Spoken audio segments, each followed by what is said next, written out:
नमस्कार। देश देशांतर में आपका स्वागत है। मैं हूं कुर्बान अली। भारतीय नौसेना के एक पूर्व अधिकारी कुलभूषण जाधव को पाकिस्तान में फांसी की सज़ा सुनाए जाने के मामले में अंतर्राष्ट्रीय अदालत ने रोक लगा दी है। पाकिस्तान की सैन्य अदालत ने 11 अप्रैल को जासूसी के आरोप में जाधव को फांसी की सज़ा सुनाई थी। भारत ने पाकिस्तान की सैन्य अदालत के इस फैसले के खिलाफ अंतर्राष्ट्रीय अदालत में 8 मई को अपील की थी। अंतर्राष्ट्रीय अदालत ने पाकिस्तान के प्रधानमंत्री नवाज शरीफ से जाधव की मौत की सज़ा पर रोक लगाने को कहा है। अंतर्राष्ट्रीय अदालत की ओर से जारी बयान में कहा गया है कि भारत ने इस मामले में पाकिस्तान पर वियना कन्वेंशन के उल्लंघन का आरोप लगाया था। भारत की ओर से दायर अपील में ये भी बताया गया था कि कुलभूषण जाधव को अपना पक्ष रखने का मौका नहीं दिया गया और न ही उन्हें भारत के उच्चायोग के अधिकारियों से मिलने की इजाज़त दी गई। अदालत ने इस मामले में पाकिस्तान से ये सुनिश्चित करने को भी कहा है कि कुलभूषण सुधीर जाधव को सभी विकल्पों पर विचार करने से पहले फांसी न दी जाए। दूसरी ओर विदेश मंत्री सुषमा स्वराज ने कहा है कि मैंने कुलभूषण जाधव की मां से बात की है और उन्हें कोर्ट के आदेश के बारे में जानकारी दी है। अंतर्राष्ट्रीय अदालत में कुलभूषण जाधव के मामले की पैरवी वरिष्ठ वकील हरीश साल्वे कर रहे हैं। पाकिस्तान ने दावा किया है कि जाधव को पिछले साल 3 मार्च को बलूचिस्तान में गिरफ्तार किया गया था, जिसके बाद एक सैन्य अदालत ने उसे मौत की सज़ा सुनाई। पाकिस्तानी मीडिया में कहा गया है कि पाकिस्तान अंतर्राष्ट्रीय अदालत के अधिकार क्षेत्र में नहीं आता और पाकिस्तान सेना का कहना है कि कुलभूषण की फांसी पर कोई समझौता नहीं होगा। देश देशांतर में आज बात अंतर्राष्ट्रीय अदालत के इसी फैसले की और इसके संभावित परिणामों की। इस चर्चा में मेरे साथ जुड़ रहे हैं पूर्व राजदूत विवेक काटजू, प्रतिरक्षा मामलों के जानकार कोमोडोर सी उदय भास्कर, अंतर्राष्ट्रीय मामलों के जानकार प्रोफेसर SD मुनी और वरिष्ठ पत्रकार विनोद शर्मा। आप सभी का स्वागत है। विवेक काटजू साहब, मैं आपसे शुरुआत करना चाहता हूँ कि आप राजदूत रहे हैं, आपको विदेश सेवा का लंबा तजर्बा है। ये जो हेग की अंतर्राष्ट्रीय अदालत ने एक तरह से स्टे किया है जाधव की फांसी की सज़ा को, पाकिस्तान कहता है कि ये उसके अधिकार क्षेत्र में नहीं आता और वहाँ की सेना की ओर से कहा गया है कि वो इस पर कोई समझौता नहीं करेंगे। क्या ये बाध्यकारी है पाकिस्तान के लिए अंतर्राष्ट्रीय अदालत का फैसला या नहीं? नहीं, ये जो फैसला है, प्रोविजनल फैसला जो उनके प्रेसिडेंट ने पाकिस्तान ICJ के प्रेसिडेंट ने जो पाकिस्तान को बताया है, मुझे नहीं लगता है कि पाकिस्तान के पास और कोई विकल्प है सिवाय कि वो इस आदेश का वो पालन करें। और मैंने आज एक टिप्पणी सरताज अजीज साहब की देखी थी जिसमें उन्होंने कहा कि वो सब इस मामले पर वो विचार कर रहे हैं कि पाकिस्तान का क्या स्टैंड होना चाहिए। तो ये स्टे जो है ये तो रहेगा और मैं समझता हूँ कि हर भारतीय नागरिक को, और मुझे भी, मैं उसमें शामिल हूँ, एक बहुत रिलीफ की सेंस आज मिल रही है कि कुलभूषण जाधव के साथ जो फैसला लिया था वहाँ के सेना अध्यक्ष ने, वो कार्यान्वित अभी नहीं हो पाएगा। लेकिन इसके साथ साथ बहुत और भी विषय इसके साथ साथ जुड़े हुए हैं जी, मैं आता हूं उस पर, आगे विचार हो सकता है। मैं आता हूं उस पर। प्रोफेसर SD मुनी, आपकी क्या राय है कि हेग की अंतर्राष्ट्रीय अदालत का फैसला जाधव की मौत की सज़ा को किस हद तक रोक पाएगा? देखिए, मैं मानता हूं कि जो भारत सरकार ने कदम उठाया, अच्छा उठाया, जो सफलता मिली वो भी बहुत अच्छी मिली, लेकिन ये एक टेम्परेरी सफलता है। ये सिर्फ स्टे है कि उसको फांसी नहीं दी जाएगी जब तक कि इंटरनेशनल कोर्ट ऑफ जस्टिस अपना फैसला लेके ये नहीं बताता कि वाकई वियना कन्वेंशंस के उल्लंघन हुए हैं या नहीं हुए हैं, या पाकिस्तान कहाँ तक, किस हद तक इसमें जिम्मेदार हैं। ठीक है। इसलिए हमको बैठना चाहिए और फैसले का अभी इंतज़ार करने की पूरी तैयारी करके ये कोशिश करनी चाहिए कि ये जो स्टे दिया गया है वो एक स्टेबल रहे और परमानेंट हो जाए। विनोद शर्मा साहब, आपको क्या लगता है, हालांकि पाकिस्तान की सरकार की ओर से अभी कोई आधिकारिक टिप्पणी इस मामले में नहीं आई है, जो खबरें आ रही हैं पाकिस्तानी मीडिया के हवाले से, उसमें ये कहा जा रहा है कि हम इस फैसले को नहीं मानेंगे। आपको क्या लगता है कि पाकिस्तान वाकई इस फैसले का आदर करेगा या इसका कोई दूसरा रास्ता होगा? देखिए, एक तो बात यह है कि ये रेस्ट्रेनिंग ऑर्डर है, इसको स्टे नहीं कह सकते कि फौरी तौर पर आप कोई ऐसा कदम ना उठाए जिससे कि जो स्टेटस को है आज के दिन वो डिस्टर्ब हो, जब तक अंतर्राष्ट्रीय कोर्ट जो है अपना फैसला नहीं सुना देती भारत की याचिका पे। लेकिन एक इसमें मुसीबत है भारत के लिए कि भारत की अपनी पोजीशन 99 में थी कि कॉमनवेल्थ कंट्रीज़ के जो बायलैटरल इश्यूज़ हैं वो इंटरनेशनल कोर्ट ऑफ जस्टिस के सामने उसका जुरिस्डिक्शन उस पर नहीं है।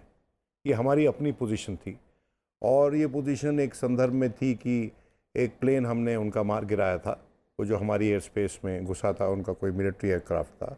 तो उसके बाद जो है हमको रिलीफ मिली थी इंटरनेशनल कोर्ट ऑफ जस्टिस से।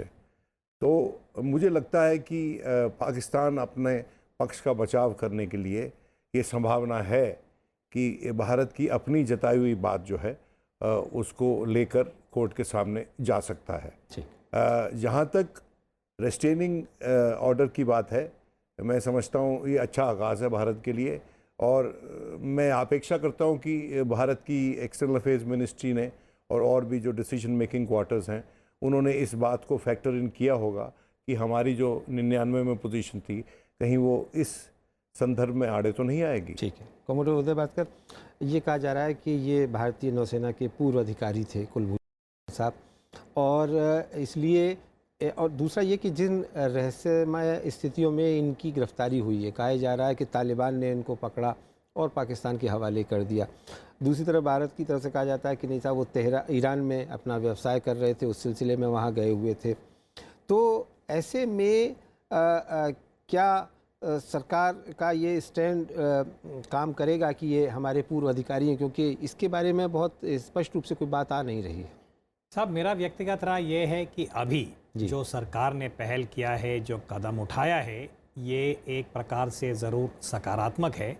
इससे हमें एक विंडो मिल जाती है, क्योंकि जहाँ तक मेरा समझ है, अभी जो सरकार ने पहल किया है, ये इंटरनेशनल कोर्ट ऑफ जस्टिस से कॉन्सुलर एक्सेस की जो बात है, इसको कहते हैं VCCR, वियना कन्वेंशन के मुताबिक जो कॉन्सुलर रेगुलेशंस वगैरह हैं, उसका एक ख़ास बिंदु है 36C, और इससे ह्यूमन राइट्स भी जुड़ा हुआ है। और ये कई बार पहले भी हुआ है। मुझे एक केस का याद है, जर्मनी और अमेरिका के बीच में, जहां जर्मनी ने अमेरिका को ICJ के पास ले गए थे, करीब 10-15 साल पहले की बात है, कि अमेरिका ने जर्मनी को कॉन्सुलर एक्सेस नहीं दिया था। तो मुझे लगता है कि इस पहल से भारत ने कहा जा रहा है कि हमने 16 बार उनसे पूछा है। तो मुझे लगता है कि पाकिस्तान को इस विषय को काफ़ी गंभीरता के साथ उनको अपना रिस्पांस तैयार करना होगा। लगता है कि जैसे सरताज अजीज साहब की बात हो रही है, जहां तक ये कुलभूषण यादव और उनका जो केस था, ये बड़ा स्लेटी है, क्योंकि पाकिस्तान ने जिस प्रकार से उनको एक प्रकार से किडनैप कर लिया और जो भी उन्होंने कानूनी कार्रवाई फौज के कोर्ट में किया है, इसमें कोई पारदर्शिता नहीं था।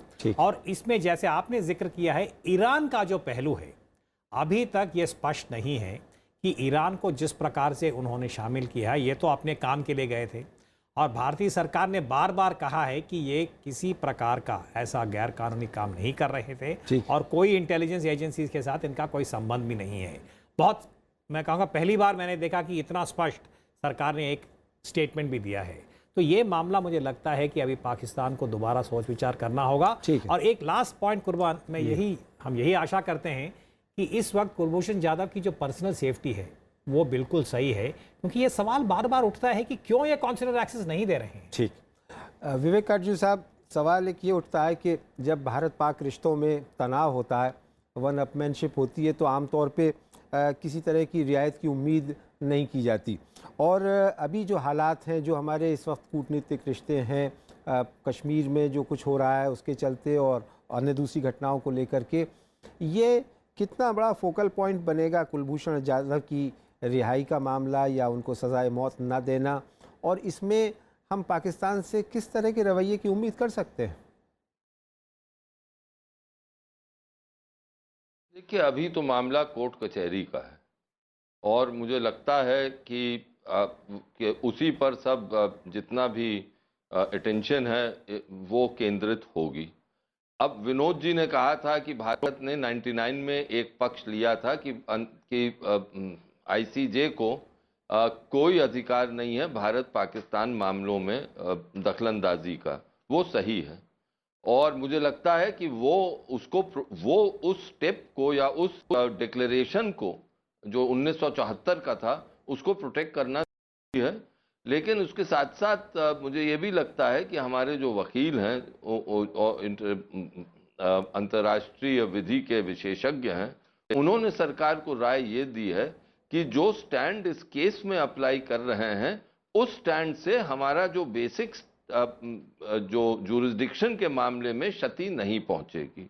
तो अब ये हमें देखना है कि पाकिस्तान क्या रवैया अपनाता है। क्या पाकिस्तान ये कहता है कि भारत को कि आईसीजे को इस मामले में कोई भी जुरिस्डिक्शन नहीं है, और अगर वो ये अपनाता है तो फिर जुरिस्डिक्शन पे पहले हियरिंग होगी। हो सकता है कि पाकिस्तान नहीं चाहता है कि कोई भी प्रकाश डाला जाए कि उसने किस तरह का रवैया कुलभूषण जाधव के साथ अपनाया गया जी। तो अभी मामला चलेगा और मेरिट्स पे तो बाद में आएगा, पहले तो जुरिस्डिक्शन पे होगा। अगर पाकिस्तान अग्री कर जाता है जुरिस्डिक्शन पर तब तो आगे देखना पड़ेगा। और मुझे लगता है कि थोड़ी सी उनको अचरज हुआ है, they been taken by surprise, और इसीलिए उनको इस पर तय करना इतना आसान नहीं होगा, उसमें कुछ वक्त लगेगा। ठीक, 1-2 दिन से ज़्यादा भी लग सकते हैं, 1-2 दिन तो लगेंगे ही। ठीक। विनोद शर्मा साहब, आपने कहा कि भारत अपने ही इस स्टैंड पे आकर के खड़ा हो गया और वो एक ख़तरे की बात है, लेकिन साथ ही आपने कहा कि विदेश मंत्रालय को पहल करनी चाहिए। विदेश मंत्रालय ने जो पहल करनी थी 16 बार उनसे काउंसलर एक्सेस मांगा, लगातार हाई कमीशन के लोग टच में है, वहाँ की सरकार से भी बात की गई है, लेकिन पाकिस्तान अपने रवैये से हटने को तैयार नहीं है। तो उसको डाइल्यूट करने का और क्या तरीका? नहीं, मैंने ये नहीं कहा। मैंने ये कहा था कि मैं अपेक्षा करता हूँ कि विदेश मंत्रालय ने जो हमने पोजीशन ली थी जो कॉमनवेल्थ के संदर्भ में, उसको फैक्टर इन किया होगा जब उन्होंने इंटरनेशनल कोर्ट ऑफ जस्टिस को मूव किया। लेकिन एक और इसमें प्रॉब्लम है, मैं समझता हूँ कि हमको यहाँ प्रॉब्लम डिस्कस करनी चाहिए जो हो सकती है हमारे रास्ते में जी। वो प्रॉब्लम यह है कि शुरू से पाकिस्तान ने इस बात को नहीं माना कि वियना कन्वेंशन इस पे अप्लाई करता है, क्योंकि उन्होंने कहा है कि ये सर्विंग ऑफिसर है, ये सेवानिवृत्त ऑफिसर नहीं है, ये सर्विंग ऑफिसर है। और इसलिए जो वियना कन्वेंशन है, जो काउंसलर एक्सेस की बात है, वो इस केस में लागू नहीं होती। दूसरा, मैं आश्चर्यचकित हूँ कि इसमें सीधा सीधा एक एविडेंस जो है ईरान की तरफ से आ सकता है, क्योंकि ये कहा जा रहा है कि ये इसको एक तो इस पे दो राय हैं कि भाई इनको कहाँ से लाया गया, क्योंकि एक जर्मन एम्बेसडर जो पाकिस्तान में थे उन्होंने कहा था कि तालिबान ने इस व्यक्ति को किडनैप कर कर आईएसआई को बेचा है या उनकी फ़ौज को बेचा है या उसको किसी एवज में दिया है।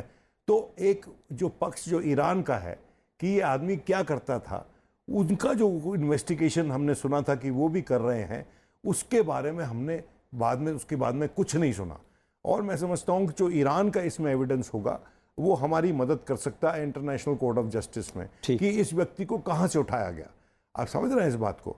और जो जहाँ तक बात यह है कि हम ये व्यक्ति जो था ये फ़ौज में था या नहीं था, हमारी नेवी में था या नहीं था, इस पे तो बहस होगी, क्योंकि जो मुद्दा इंटरनेशनल कोर्ट ऑफ जस्टिस के सामने है वो वियना कन्वेंशन वाला है, और उसके कार्ड जो पाकिस्तान बताता है कि ये सर्विंग ऑफिसर है इसलिए लागू नहीं होती। तो हमको वहाँ इस्टेब्लिश करना पड़ेगा कि ये आदमी सर्विंग ऑफिसर नहीं था और ये बिजनेस वहाँ करता था और इसको उठाया उन्होंने किसी अनर्गल पर्पस के लिए। ठीक।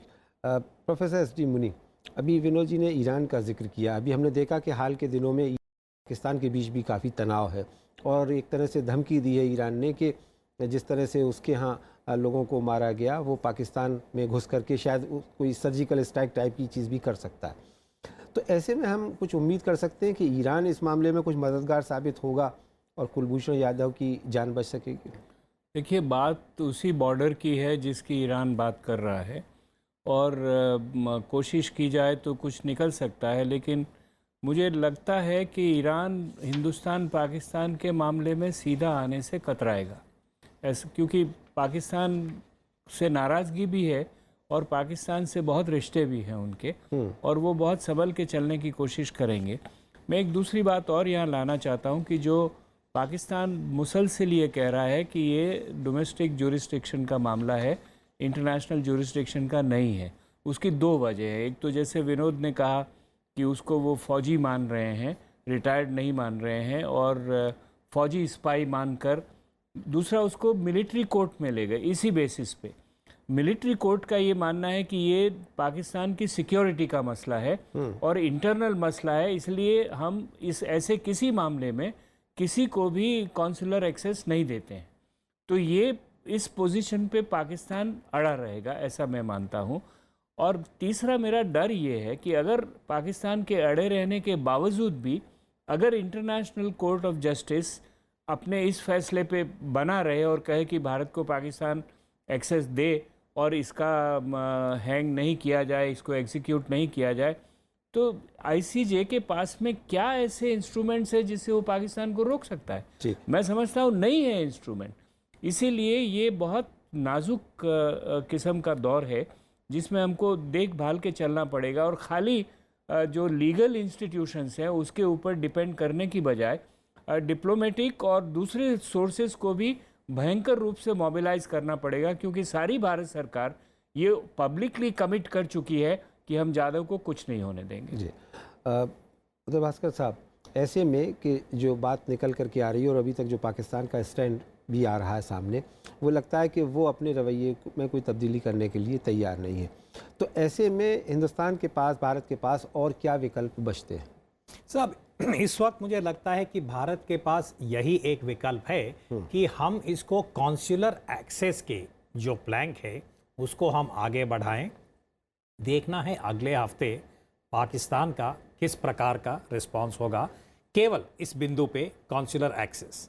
हम ये नहीं बात कर रहे हैं कि ये एस्पनाश था या नहीं था, पाकिस्तान का सिक्योरिटी कहाँ तक खतरे में था वगैरह। और मैं एक चीज़ ज़रा पढ़ के सुनाना चाहता हूँ।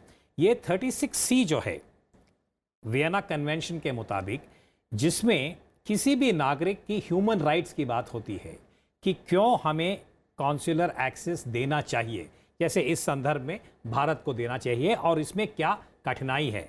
मैं एक सेंटेंस पढ़ना चाहता हूं। ये अमेरिका और जर्मनी का केस जो कि मैं जिक्र कर रहा था, लंबी एनालिसिस है इसकी, और एक इसका लाइन है जहां वो कहते हैं अंत में, कंक्लूजन में, कोर्ट कि legal obligations that exist but can not be enforced are ghosts that are seen in law but that are elusive to the grasp.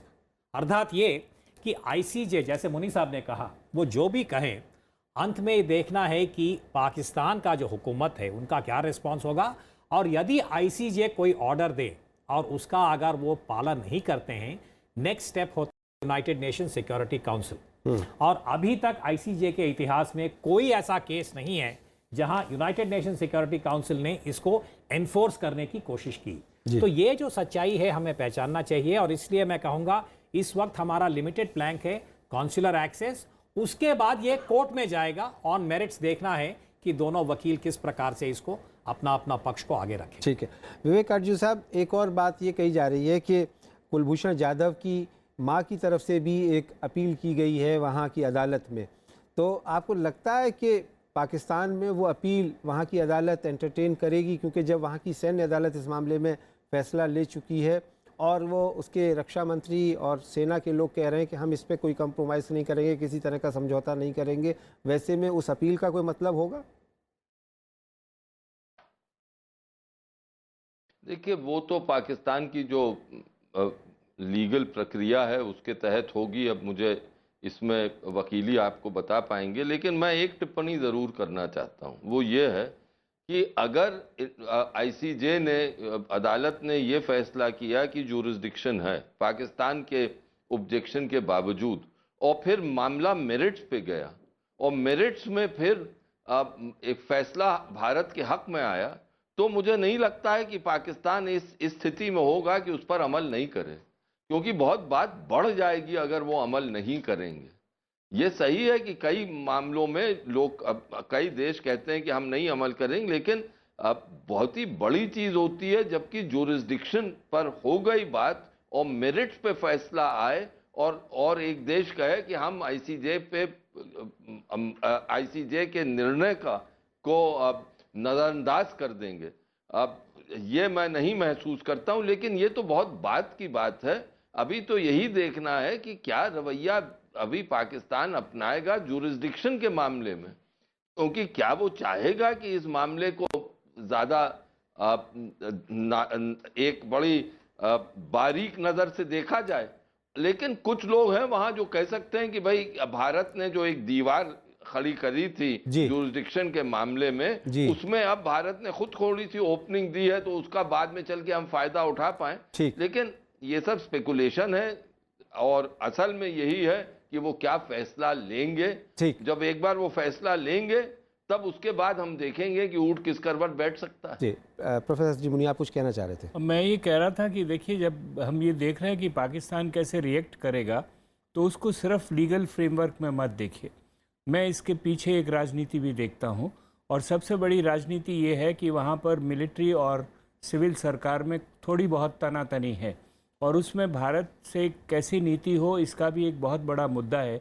अगर आपको याद होगा तो ये मसला उस वक़्त उठा था, ये सज़ा उन्होंने एकदम जल्दी से इसलिए दी थी कि उनका भी एक सिपाही कहीं नेपाल में पकड़कर दिया गया, और जो ऐसे ही कुछ काम कर रहा था।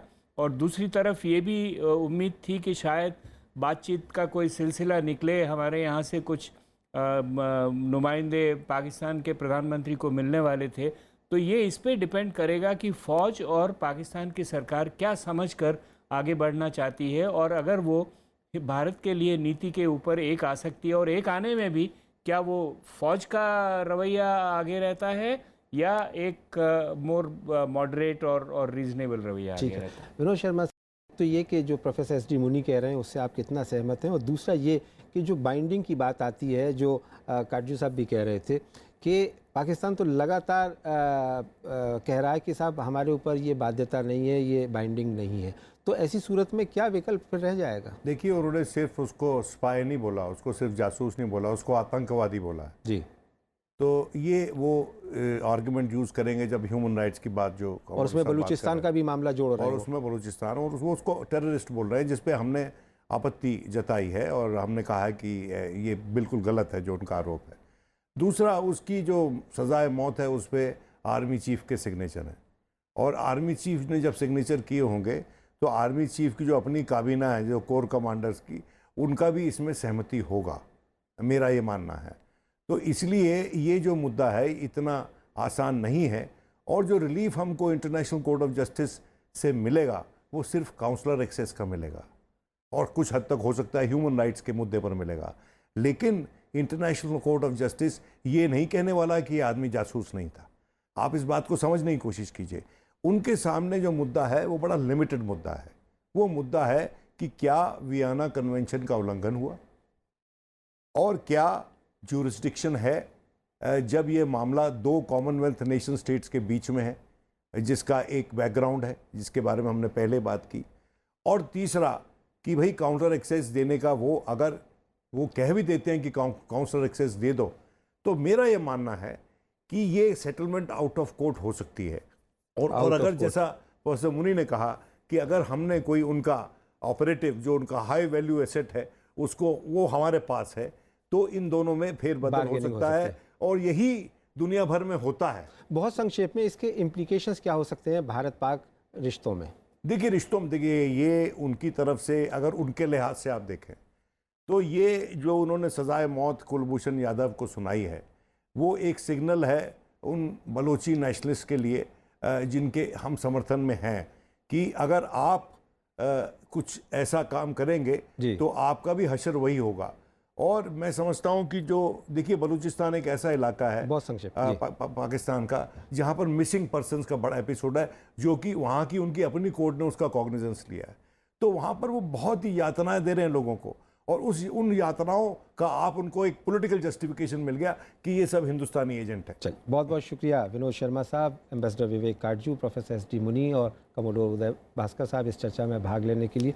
तो हम उम्मीद करते हैं कि हेग की अंतर्राष्ट्रीय अदालत ने कुलभूषण जाधव के मामले में जो कदम उठाया है, उससे कुलभूषण जाधव की जान बच सकेगी और शायद उसकी घर वापसी हो सकेगी। इस उम्मीद के साथ देश देशांतर में मेरे साथ इतना ही। नमस्कार।